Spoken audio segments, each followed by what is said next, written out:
Assalamualaikum warahmatullahi wabarakatuh. Cikgu ucapkan kepada semua murid-murid tahun 3 Al-Razi. Alhamdulillah berjumpa lagi kita di dalam kelas Bahasa Melayu pada kali ini bersama dengan Cikgu Amira. Okey, murid-murid, hari ini tajuk kita ialah kata berimbuhan akhiran. Okey, mari kita lihat apa itu kata berimbuhan akhiran. Okey, maksud kata berimbuhan akhiran ialah kata berimbuhan akhiran ialah kata yang menerima imbuhan pada bahagian belakang kata dasar. Okey, kata dasar. Kita telah belajar kata dasar pada video yang sebelum ini.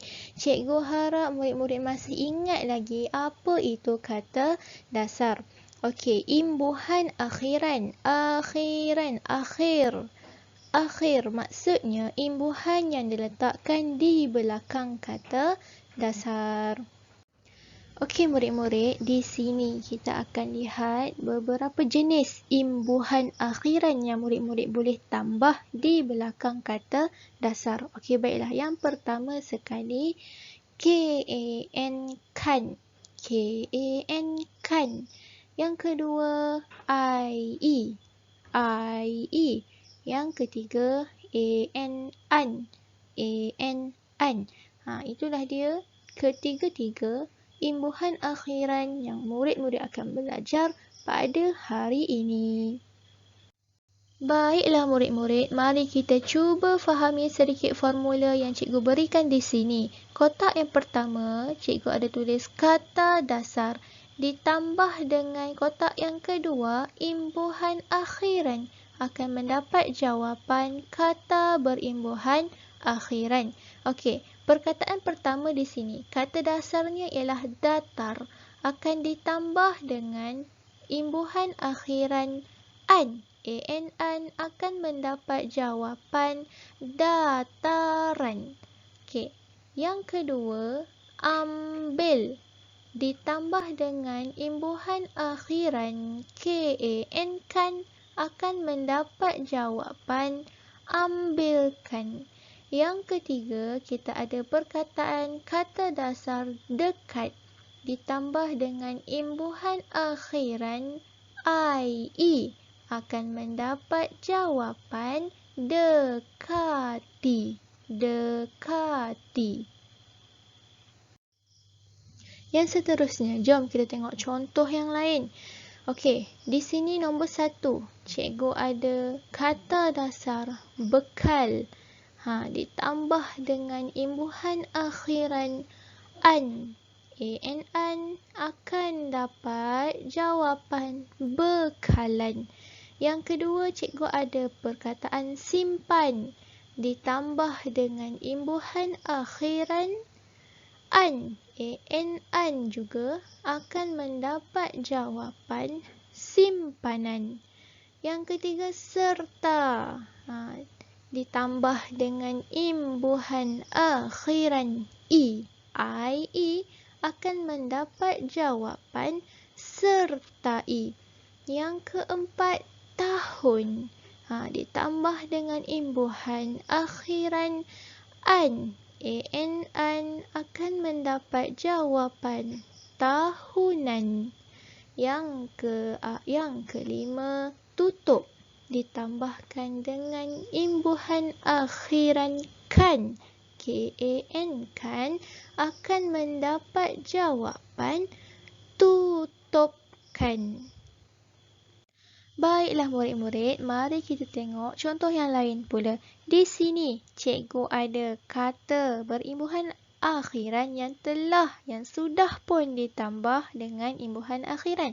Jadi yang pertama, kita tengok sini, awasi. Apa dia kata dasar yang kita boleh letak dekat depan ni? Ialah awas. Dan imbuhan akhiran yang kita guna ialah ie. Okey, yang kedua, tarikan. Apa dia kata dasar yang kita guna dekat depan ni? Ya, betul. Tarik. Dan imbuhan yang kita guna ialah an. Okey, yang ketiga, amalan. Mesti murid-murid tahu kan apa kata dasar yang kita guna dekat depan ni, iaitu amal. Dan imbuhan akhiran yang kita gunakan di sini ialah an. Yang keempat, bukakan. Kata dasar yang kita guna di sini ialah buka dan imbuhan akhiran yang kita gunakan ialah kan. Dan yang terakhir, tunjukkan. Mestilah kata dasarnya ialah tunjuk. Dan imbuhan akhiran yang kita gunakan di sini kan. Maka dapatlah ia tunjukkan. Jom kita bina ayat pula murid-murid. Okey, di sini. Yang pertama, cikgu ada ayat, amalkan gaya hidup yang sihat. Amalkan. Amalkan menggunakan imbuhan akhiran kan. Yang kedua, jom sertai kempen membaca. Sertai menggunakan imbuhan IE. Yang ketiga, Ali memberi layanan yang baik kepada tetamunya. Layanan menggunakan imbuhan an. Yang keempat, sekolah saya mengadakan lawatan ke zoo negara. Lawat. Ia menggunakan imbuhan akhiran an. Yang kelima, bersihkan badan selepas bermain di padang. Bersihkan menggunakan imbuhan kan. Dan yang terakhir, peperiksaan ini akan kita mulai sekarang. Mestilah dia menggunakan imbuhan IE. Baiklah murid-murid, cikgu dah sampai di sini sahaja pelajaran kita pada hari ini. Terima kasih dan sehingga kita berjumpa lagi. Jangan lupa siapkan latihan. Assalamualaikum.